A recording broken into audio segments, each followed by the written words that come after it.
안녕하세요. 젠틀코인입니다. 40K를 회복하며 반등세를 보여줄 것만 같았던 비트코인이 연일 하락하며 33K를 뚫고 내려가고 있는데요.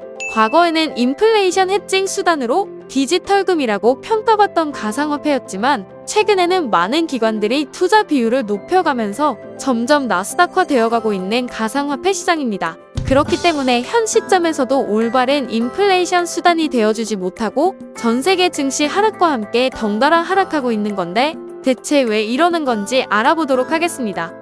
우선 영상을 촬영하는 현 시점을 기준으로 32,000달러 선으로 거래가 되고 있는데요. 전 세계 1위 거래소인 바이낸스 기준 선리가 없는 7주 연속 음봉을 유지하고 있습니다. 이 정도로 하락세가 유지되고 있는 결정적인 원인으로는 아무래도 미국의 긴축 정책이라고 말씀드릴 수가 있겠는데요.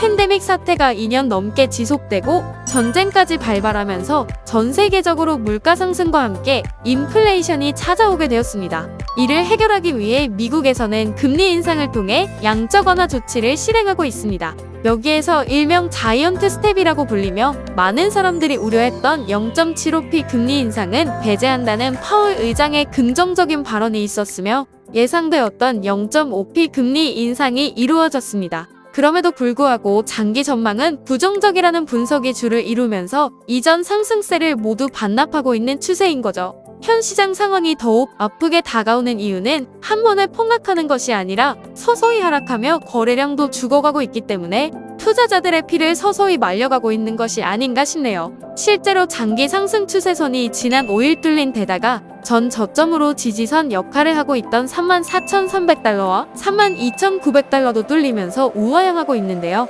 만약 30K마저도 뚫리게 된다면 지난해 7월 급등이 시작되었던 29K 선까지도 후퇴할 수 있을 것으로 보여지고 있습니다. 이렇게 하락하는 원인으로 긴축 정책뿐만 아니라 전쟁 이슈도 빼놓을 수가 없는데요. 러시아가 특별군사작전이라고 명칭하며 우크라이나를 침범한 지도 어느덧 2달을 넘기고 있습니다. 이 때문에 러시아 코인으로 여겨지는 웨이브가 떡상하는 등 가상화폐 시장에 긍정적인 영향을 끼치기도 했지만 결과적으로는 투자 심리를 위축시켜 부정적인 영향을 더 많이 끼치고 있죠. 5월 9일 러시아 전승절을 맞이하여 열병식이 진행되었는데요. 이 행사에서 푸틴 대통령이 종전을 선언할지 아니면 전면전을 선언하며 핵 공격에 대한 공포감을 추가로 조성할지 대해서도 많은 관심이 모아졌지만 실제로는 푸틴 대통령의 별다른 언급 없이 전쟁은 서방 국가의 탓이라는 발언만 나오게 되었습니다.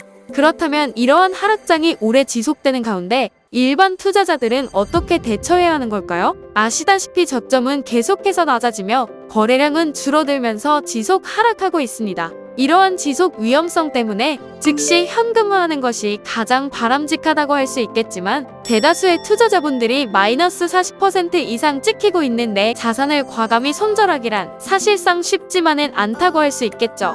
그렇기 때문에 사실상 이러한 분들의 경우 대부분 울며 겨자 먹기 식으로 존버를 하시거나 과감히 일정 비중을 손절하셔야만 합니다. 이 외에 현금 비중이 남아있는 투자자분들께서는 추가 저점 매수를 노려보실 수도 있고 다시는 안 올 저점에서 매수할 수 있는 기회도 남아있다고 볼 수 있는데요.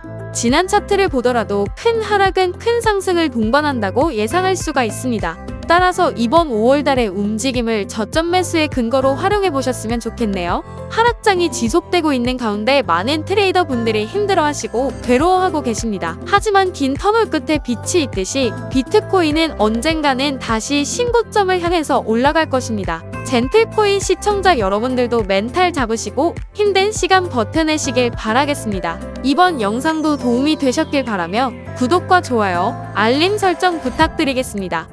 감사합니다.